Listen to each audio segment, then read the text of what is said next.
Hello friends, welcome back, and this is your friend Faraz Shaikh from Shaikh Excel Master. And today we are going to learn how to handle the Gregorian date to Hijri date in Excel.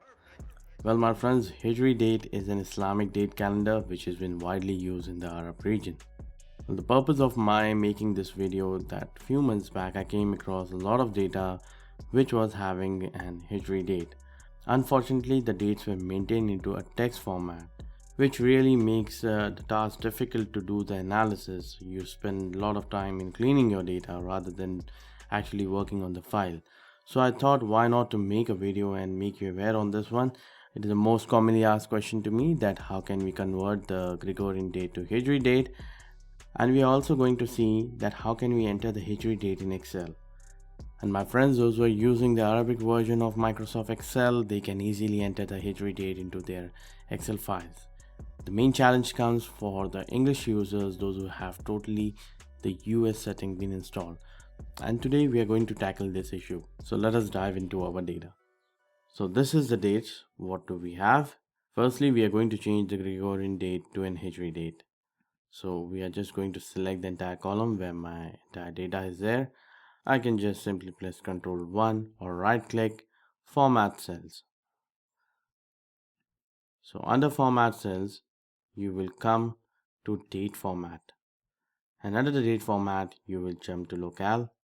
And under Locale, we will find Arabic. So just type A and you just need to drill it down to Saudi Arabia.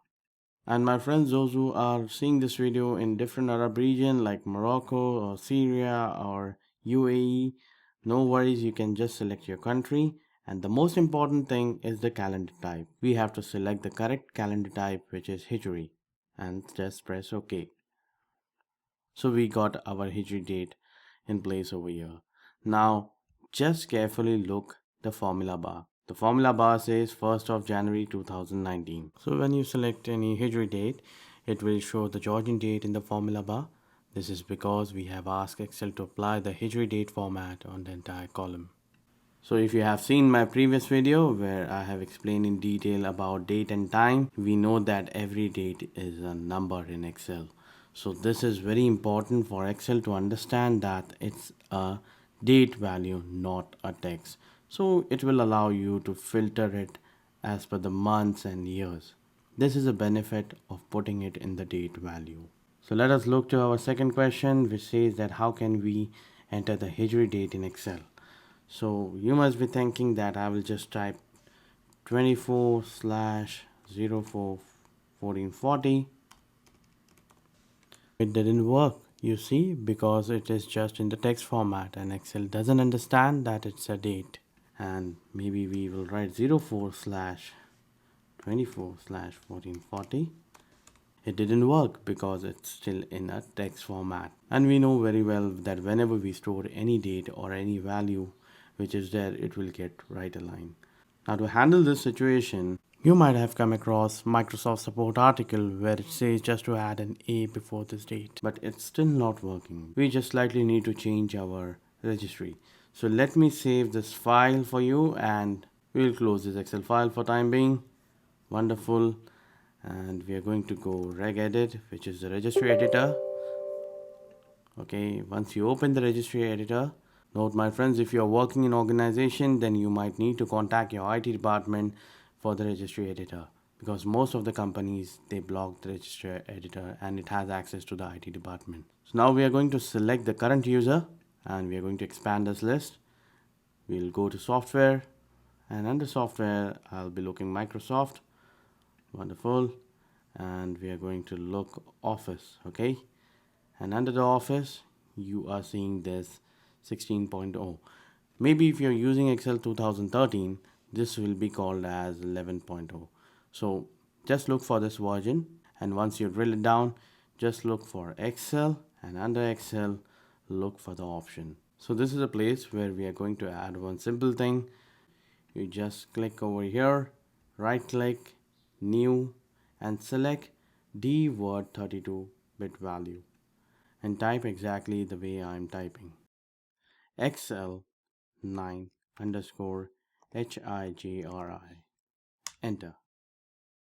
We're just going to open our registry, make sure that the value data is 0 and the base is hexadecimal and the naming is correct. This is very important. Even if you refer to the Microsoft support document in the video description, you will find these changes.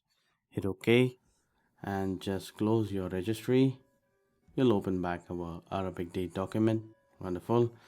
Now watch, my friends. If I'm going to type and letter A and enter the date has automatically got stored as a date value. So now every time if I need to maintain an Arabic date, I will just write A 04/25/40. 40 is the year. So it will automatically detect that it is 2nd of January, and the difference between this date and this date, it's a text value and it's a number value, so which help us to do the sum f functions and lookup values, as I told you in the beginning of the video. Now you might be thinking that, okay, let me add an A over here, and why this is not working? The reason why, it is totally depending upon your system locale setting. So my system setting is as per the US standard, which is MMDDYY. So that's the reason it's a month first, day, and then the year. So I have to follow that way. So if your system setting says DD MMYY, then it will work seamlessly. So I would just move this dates up. Okay. Yes, no problem, my friend. And we are just going to drag it down. Wonderful. So this is how you enter the Arabic date. See, it has filled it with the series. Now if I would just like to change it to Gregorian date, I'm just going to press Ctrl+Shift+3, and here we have it. And if I would just like to change it to an Arabic date again, I'll select the column, go to numbers, which is the format one, date, and Arabic. Let us try this time with the UAE, and calendar type must be Hijri. And we can just select some other format. Let us type it completely in Arabic. Wow. So this is how we maintain the Arabic dates in Excel. It's very important, my friends, to maintain the correct information in your system to get the correct value. Otherwise, you'll spend a lot of time in cleaning up your data rather than working on it. So I hope, my friends, you have enjoyed this video. So if you have any concerns related to the Arabic dates, you can feel free to buzz me on my Facebook page, or even you can put your comments on the below video and I will just get back to you as early as possible. And now you know what you have to do. You have to share this video, like it, and you have to hit the subscribe button for the latest updates. Signing off for today, your friend Faraz Shaikh from Shaikh Excel Master. Have a great day. Happy learning.